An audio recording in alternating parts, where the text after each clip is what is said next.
வணக்கம்,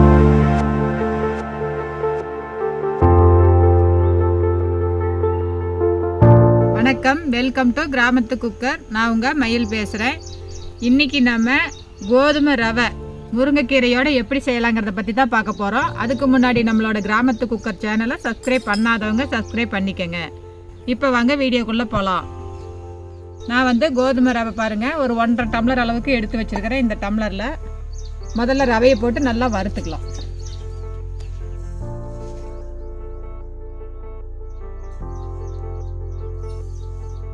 பாருங்க, இந்த அளவுக்கு இருக்குது.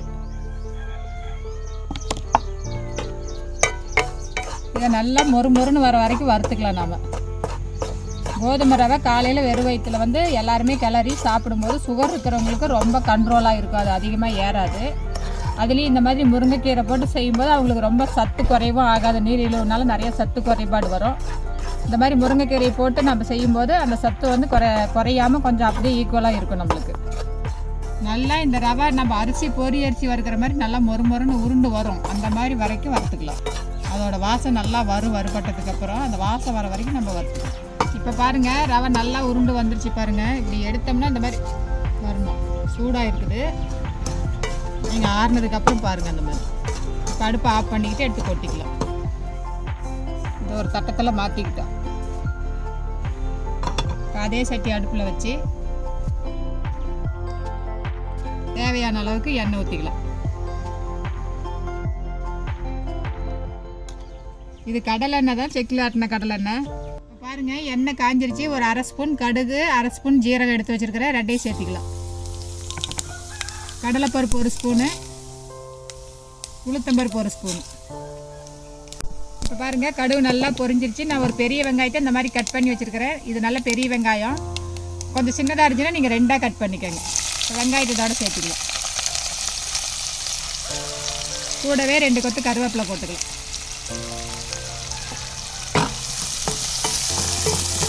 வெங்காயம் நல்லா வணங்கட்டும்.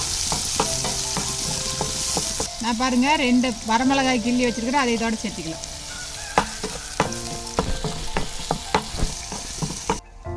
நான் பாருங்கள் ஒரு 2 பல்லு பூண்டு இந்த மாதிரி தட்டி வச்சுருக்கிறேன். இதை இதோட சேர்த்திக்கலாம். ஏன்னா நம்ம முருங்கைக்கீரை போடும்போது பூண்டு போடும்போது நம்மளுக்கு எந்த பிரச்சனையும் வராது. முருங்கைக்கீரை சேரலான்னு ஒருத்தர் சொல்லுவாங்க. நம்ம பூண்டு போட்டு செஞ்சோம்னா எந்த பிரச்சனையும் வராது. அதுக்காக ஒரு 2 பல்லு பூண்டு போட்டுக்கணும். வெங்காயம் நல்லா வணங்கி வரட்டும். இப்போ பாருங்கள், வெங்காயம் நல்லா வணங்கிடுச்சு. நான் ஒரே ஒரு சின்னதாக ஒரு தக்காளி இந்த மாதிரி அறுத்து வச்சுருக்கிறேன். இதை சேர்த்துக்கலாம். தக்காளி சேர்த்தும் போது அதோட ருசி இன்னும் கொஞ்சம் நல்லாயிருக்கும். அதே மாதிரி ரவைக்கு பச்சை மிளகா போட்டால் இன்னுமே டேஸ்ட்டாக இருக்கும். நான் பச்சை மிளகா வேண்டாங்கிறதுனால வரமிளகா போட்டிருக்கிறேன். உங்களுக்கு பச்சை மிளகா வேணுன்னா நீங்கள் பச்சை மிளகா சேர்த்துக்கங்க. பாருங்கள், கூடவே இந்த ரவைக்கு தேவையான அளவுக்கு கல்லுப்பு போட்டுக்கலாம். இப்போ பாருங்கள், தக்காளி வெங்காயம் நல்லா வணங்கிருச்சு. இப்போ நான் ஒரு கைப்பிடி அளவுக்கு முருங்கைக்கீரை இந்த மாதிரி பொரித்து ஒவ்வொன்றா கழுவிட்டு எடுத்து வச்சுருக்கிறேன். இப்போ இதோட சேர்த்திக்கலாம். இந்த அளவுக்கு ஒரு கைப்பிடி அளவுக்கு இருந்தால் போதும். நீங்கள் ரவை அதிகமாக செய்கிற மாதிரி இருந்தால் கொஞ்சம் சேர்த்து போட்டுக்கோங்க. இந்த அளவுக்கு மட்டும் செய்கிற மாதிரி இருந்தால் இந்த அளவுக்கு தலை போதும். இப்போ நல்லா தலை சுருங்கி வர வரைக்கும் வணக்கிக்கலாம். இப்போ பாருங்கள், இந்த முருங்கை தலையும் நல்லா இந்த வெங்காயத்தோடு சேர்த்து வணங்கி வந்துருச்சு. இப்போ இந்த சமயத்தில் நம்ம 1 டம்ளர் ரவைக்கு 3 டம்ளர் தண்ணி ஊற்றணும். நான் 1.5 டம்ளருக்கு 4.5 டம்ளர் உங்களுக்கு தண்ணி ஊற்றி காட்டுறேன்.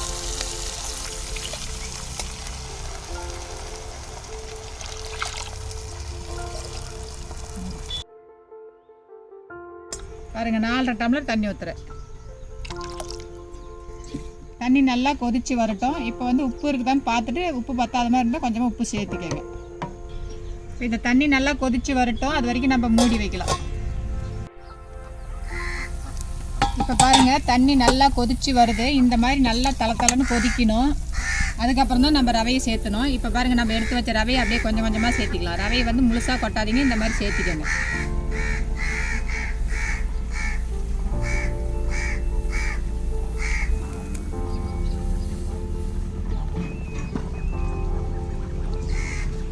இந்த ரவை நல்லா இந்த தண்ணியில் வெந்து வரணும். பாருங்கள், இப்போ எல்லாத்தையும் சேர்த்து கிளறியாச்சு.